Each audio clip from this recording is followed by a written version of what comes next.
Praise the Lord. தேவனுடைய ராஜ்யம் எதற்கு ஒப்பாய் இருக்கிறது? இயேசு கிறிஸ்து என்ன சொன்னாங்க?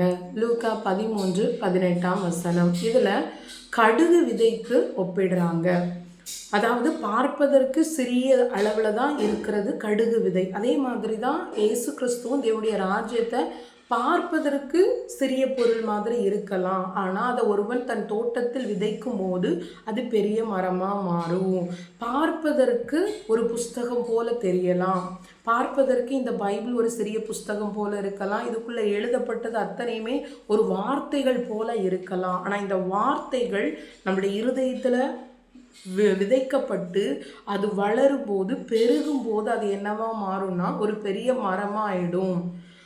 வார்த்தைகள் விதைக்கப்பட்டு நமக்குள்ள வளரும் போது அது என்னவா மாறுது? மரமாக மாறிடுது. எப்படி ஒரு கடுகு விதை ஒரு தோட்டத்தில் விதைக்கப்பட்டு அது மரமாக மாறும்போது அநேக ஆகாயத்து பறவைகள் அதை பார்த்து அதோடைய நிழலுக்கு வந்து தங்குதோ, ஒரு மனிதனுக்குள்ள தெய்வ வசனமாகி இந்த வசனங்கள் ஒவ்வொன்றும் விதைக்கப்பட்டு அவன் வளரும் போது என்ன ஆகுதுன்னா அநேக ஜனங்கள் அவனை பார்ப்பாங்க, அவனுடைய வளர்ச்சியை பார்ப்பாங்க. அவனுக்குள்ள தேவனுடைய ராஜ்யம் எந்த அளவுக்கு பலமாக இருக்குது என்பதை பார்த்து அவரிடத்துல ஓடி வருவாங்க. எனவே நமக்குள்ள தேவனுடைய ராஜ்யம் எப்படிப்பட்டதா இருக்குது? விதைக்கப்பட்டதோடு அப்படியே நிற்கிறதா, இல்லை நமக்குள்ள வளர்ந்து பெருகி ஒரு பெரிய மரமாக மாறி இருக்குதா? ரொம்ப முக்கியம். நம்ம தேவனுடைய ராஜ்யத்திற்கு ஏற்றதுக்கு முக்கியத்துவம் கொடுக்காம இருக்கும்போது, தேவனுடைய ராஜ்யத்திற்கு ஏற்றபடி நம்முடைய வாழ்க்கையை ஒப்பு கொடுக்காம இருக்கும்போது தேவனுடைய ராஜ்யம் நமக்குள்ள பூரணப்பட முடியாது. முதலில் தேவனுடைய ராஜ்யம் நமக்குள்ள பூரணப்படணும்.